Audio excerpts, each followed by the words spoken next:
Alright, so today we are going to talk about standardized testing and the controversy that accompanies this topic. Standardized testing is a required part of academics that consumes the attention of schools nowadays. These tests can have an enormous impact on things like what universities an individual gets accepted to, if they pursue a higher education at all, and much more. Standardized tests affect students, parents of students, and teachers. It is imperative that we examine these problems with this type of testing and attempt to create solutions. There are many problems with standardized testing, and understanding what those problems are is the first step in the right direction. One argument is that these tests put too much pressure on students and even teachers because of the impact they can have. Many students have problems dealing with this pressure and it affects their score in a negative way. In fact, in personal interviews I conducted, all of my participants believe that test anxiety affects students' results in negative ways.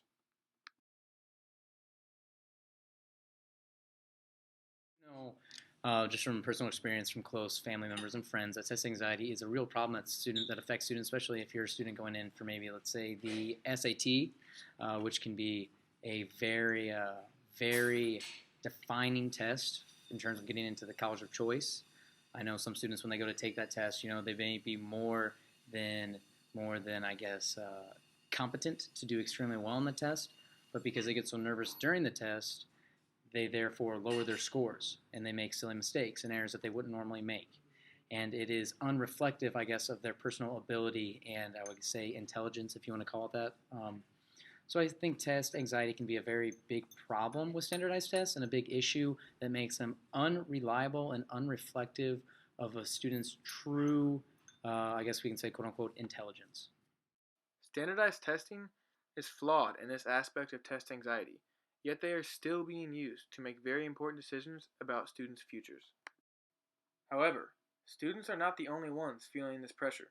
Teachers are the ones in charge of preparing students for these tests, such as ISTEP or the SAT. If their students perform subpar on these tests, that reflects poorly onto them. Teachers are given a list of standards that they must cover during the school year.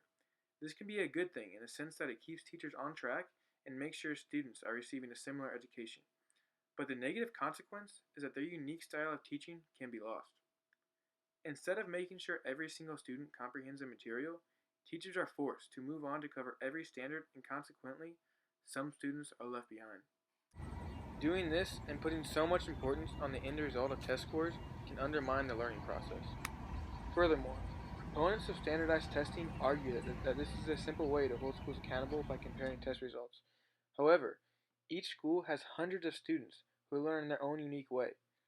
Evaluating and comparing schools with that much variation should be anything but simple.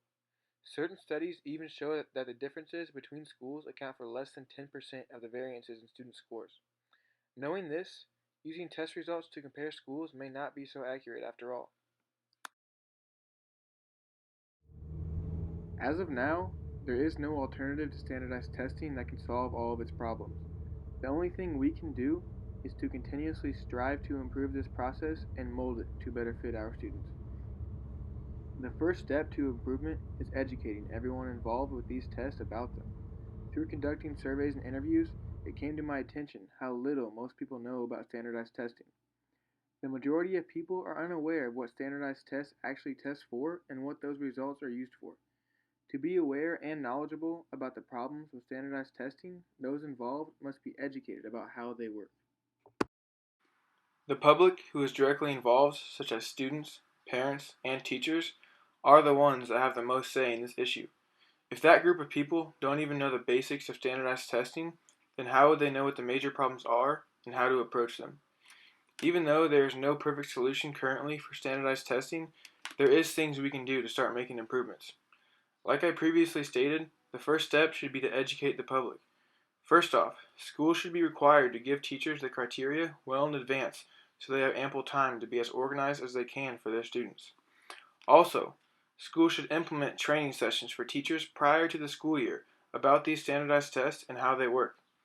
As for parents and students, schools need to hold seminars for them to learn about how these tests work and how to best prepare for them. Lastly, for younger students, schools should provide optional mock tests for parents to take so they know exactly what their child is going through. Implementing these programs will give the public a deep enough understanding so that they can voice their opinion about standardized tests and push for change. If we can do these simple things, productive change will soon follow.